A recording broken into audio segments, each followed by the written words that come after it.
it's shaking. Actually, be careful with that one, because guys like Eric, they tend to shake stuff that shouldn't be shaken. So let's rephrase that. Let's try again. Guys, how's it going? Nick here. Just a Monday afternoon.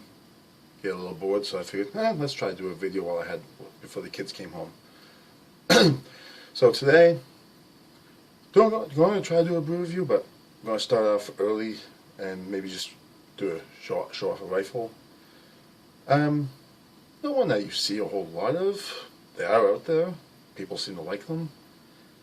And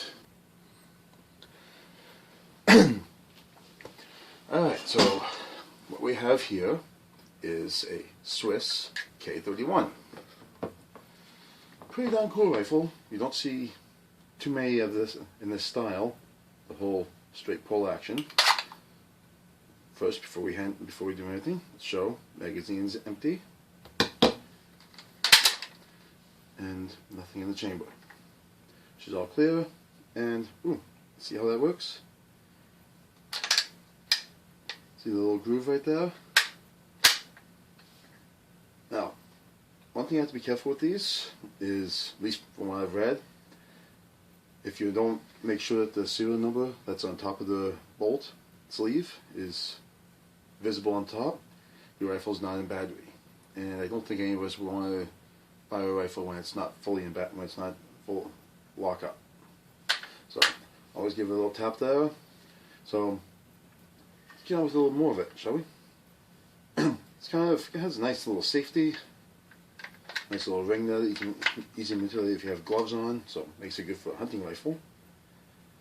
The trigger, very nice for a military stock trigger. Takes up nice and smooth. Doesn't take a whole lot, and then breaks cleanly. Very nice for military trigger. This rifle follows a lot of principles from the Schmidt-Rubin, but at least from everything I've understood, this is not a Schmidt-Rubin. Follows the principle with the bolt, but that's about it. The bolt itself is, as a refining of it, is the last Schmidt-Rubin, I believe, was the 1911 rifle and the Carabiner 1911, and that bolt was significantly longer, and it did not lock up in the front like this beauty does. I have not had this thing out to shoot yet. I'm hoping to get it now that it's starting to get now that it's nicer. So, to show off, it's got a 6-round magazine, different for the time. Most were 5, but then again, at the same time period, you had the Garand, which held 8, or the Enfield, which held 10. So, a little different. Magazines are very solid, very well made, very much like this.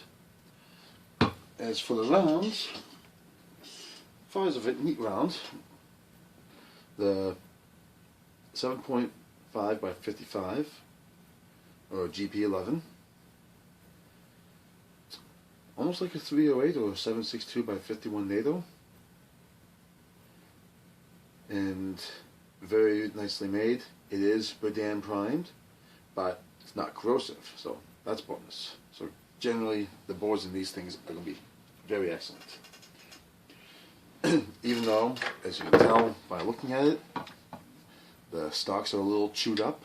This one's not too bad. A few rough spots here and there, but I'm definitely not going to be changing that up. Definitely adds to the character of the rifle. One thing you'll find, in some of these is underneath the butt plate. There's usually you sometimes might find the name and serial number and all that of the Swiss militiaman that was issued it originally. Mine did not have that, so some bastard actually already had this and took it, motherfucker. Anyway, very well made. I love this thing. It's got some heft to it, but that'll definitely help with recoil mitigation. Let's take a look at the bolt, shall we? Oh, first, look at the sights. sights come out in 100-meter increments. Starts at 100 all the way up to 1500. I definitely will hit that far with it. But I'm going to start off with 100. With 100, see if I can even hit the broadside of a barn. There is some bluing wear on this one, but I'm not too concerned. It just means that it was used, and used a lot, which is okay. So, again, getting sidetracked here, let's take a look at the bolt.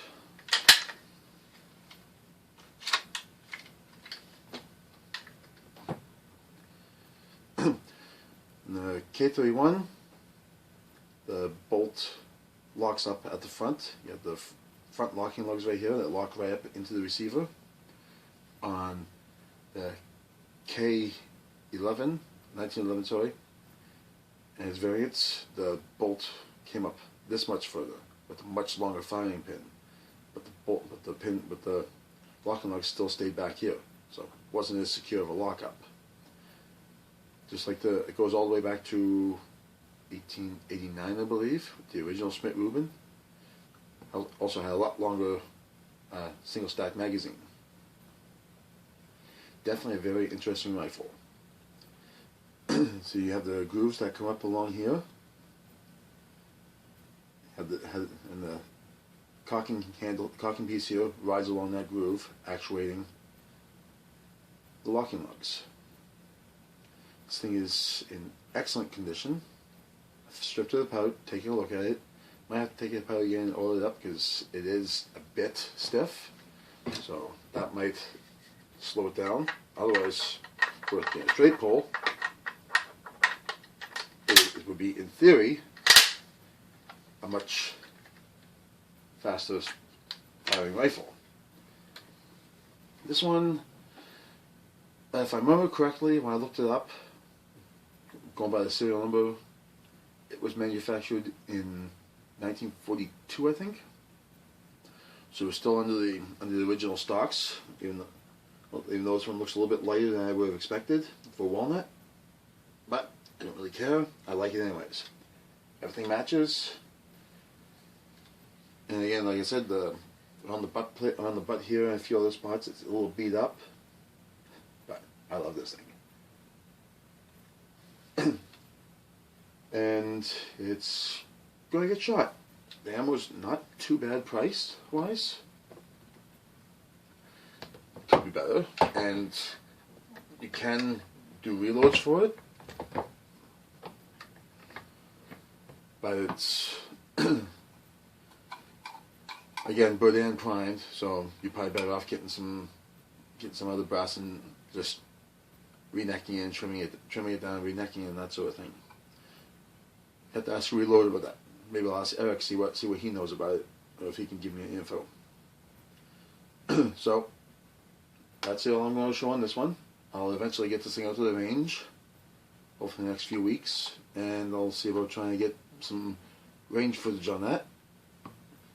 No guarantees, because I'm a pretty terrible shot, at least from what I've noticed. So if I'm a bad shot, I'm not going to show you. So that's it for now, and we'll be back a little bit later on with a brew review. All right.